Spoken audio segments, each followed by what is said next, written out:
ऐसे में वो तमाम मिलेनियल्स जो आपको इस वक्त सुन रहे हैं और शायद इस बात में विश्वास रखते हो कि उनके पास खुद की एक प्रॉपर्टी होनी चाहिए, खुद का एक घर होना चाहिए, उनकी प्लानिंग आप जरा करवाइए। क्योंकि हर वक्त हम कहते हैं कि आप कोई भी आर्थिक लक्ष्य अपने लिए तय करते हैं ना, तो आप उसको महंगाई देख लीजिए, महंगाई आंक लीजिए कि जब वो लक्ष्य पूरा होगा तो उस वक्त उसकी जो कीमत है कॉर्पस की कितनी होनी चाहिए।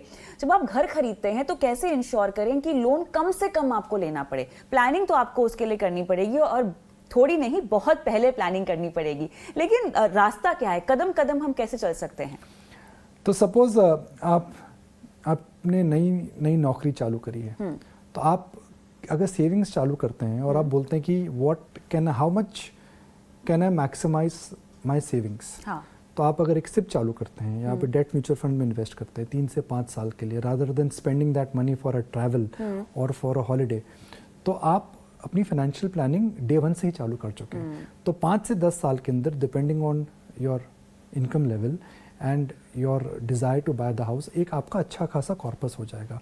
वो जो कॉर्पस आपका है वो आपके लिए एक प्रकार का सीड इंडिकेटर रहेगा। तो एक कॉर्पस आप बना लीजिए और फिर उसके ऊपर आप होम लोन लेते हैं, तो आने वाले 5 से 10 साल के अंदर आपकी ability to buy bigger house, जिसे हम सपने का घर कहते हैं, वो काफ़ी ज़्यादा हो जाएगा। अगर आप इमीडिएटली अपनी इनिशियल करियर डेज में या इनिशियल जॉब डेज में लेते हैं, तो कॉस्ट ऑफ सर्विसिंग जो होम लोन रहेगी उसके अंदर आपकी 70 to 80% इन हैंड इनकम निकल जाएगी। तो एक मेरे हिसाब से initial part of a career में नहीं करना चाहिए। वही पैसा अगर आप थोड़ा सा सेव करते हैं, वही पैसा अगर आप एक डाइवर्सिफाइड म्यूचुअल फंड में लगाते हैं, डेट हो या इक्विटी हो या फिर इंडेक्स फंड हो, और 10 साल बाद आप टच करते हैं, तो 10 साल के अंदर आपका जो हजारों का कॉर्पस है लाखों का हो जाएगा, आपका लाखों का कॉर्पस करोड़ों का हो जाएगा, और आपका हजार अगर लाखों में हो जाते हैं तो आप करोड़ों का घर ले सकते हैं, और आपके लाख करोड़ हो सकते हैं तो आप और बड़े रकम का घर ले सकते हैं। तो फाइनेंशियल प्लानिंग इनिशियल स्टेजेस में अगर आप करें in a good diversified equity and debt mutual fund, तो 5-10 साल के अंदर एक सपने का घर जरूर ले लेंगे। सपनों को प्राथमिकता देनी पड़ती है यहाँ पर, कुछ पोस्टपोन करना पड़ेगा ना लाइफ में, मतलब ट्रैवल्स पोस्टपोन करने पड़ेंगे हमें अपना। देखिए, मैं अक्सर लोगों को बोलता हूँ कि एक कॉन्सेप्ट है जिसे हम कहते हैं इंस्टेंट ग्रेटिफिकेशन और डिलेड ग्रेटिफिकेशन।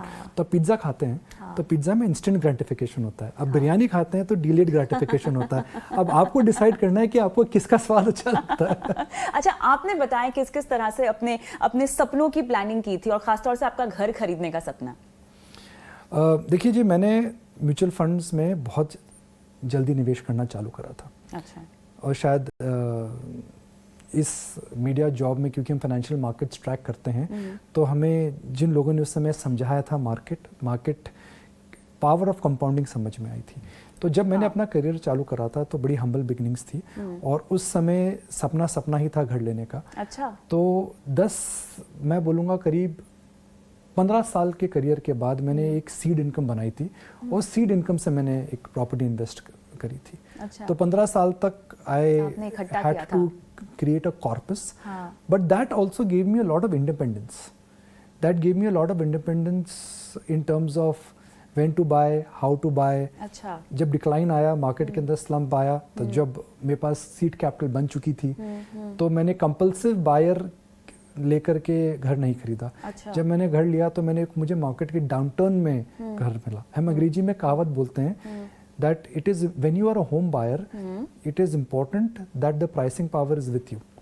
अच्छा। तो अभी आप देखेंगे तो प्राइसिंग पावर जो है सब बिल्डर्स के पास है, बिल्कुल, मगर कोविड में जो प्राइसिंग पावर था वो बायर के पास था। तो आप अगर एक कॉर्पस बनाते हैं, आप मार्केट में अगर एक बुरे समय का इंतजार करते हैं, तो suddenly things will look favourable. अच्छा। मगर आपको तैयारी करनी पड़ती है। तो तैयारी सबसे पहले, जो आपके पास इन हैंड इनकम आती है उसको समझदारी से निवेश करें, उस कॉर्पस को बड़ा करें। मैंने इक्विटी और डेट म्यूचुअल फंड्स में निवेश करा, उससे एक सीड कॉर्पस आ गया।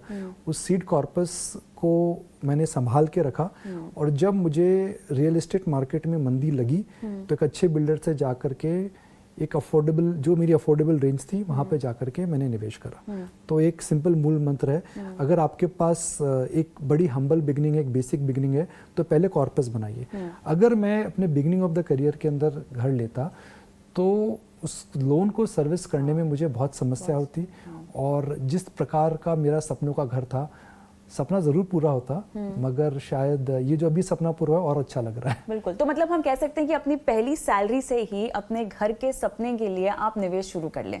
देखिए हाँ, तो आप अगर मैं एक बेसिक राय दे रहा हूँ जी, आप बोलते हैं जी I have very humble beginnings और मेरे पास सीड कैपिटल नहीं है, तो आपको सीड कैपिटल बनाने का तरीका क्या है? तो आपके पास जो भी हर महीने आता है, जो भी आप सेविंग कर सकते हैं, एक लक्ष्य बना करके सेव करें कि भाई मुझे ये लक्ष्य बनाना है, ये एक बड़ा डिसीजन है, मगर मुझे फाइनेंशियल प्लानिंग करनी पड़ेगी। जब हम छोटे थे तो हमारे माँ बाप बोलते थे ना जी, आपको डॉक्टर बनना है तो पढ़ाई करनी पड़ेगी, आपको अगर इंजीनियर बनना है तो आपको पढ़ाई करनी पड़ेगी। तो बचपन से एक इंडियन हाउस होल्ड के अंदर हमारी परवरिश चालू हो जाती है और हमें हमारे माँ बाप एक प्रकार का एक मार्ग दिखाते हैं। तो जम करके हम पहले 10th का एग्ज़ाम देते हैं, फिर इंजीनियरिंग कॉलेज में जाते हैं, फिर 4 साल वहाँ पे कठिनाई से एकदम मेहनत लगा करके पढ़ाई करते हैं।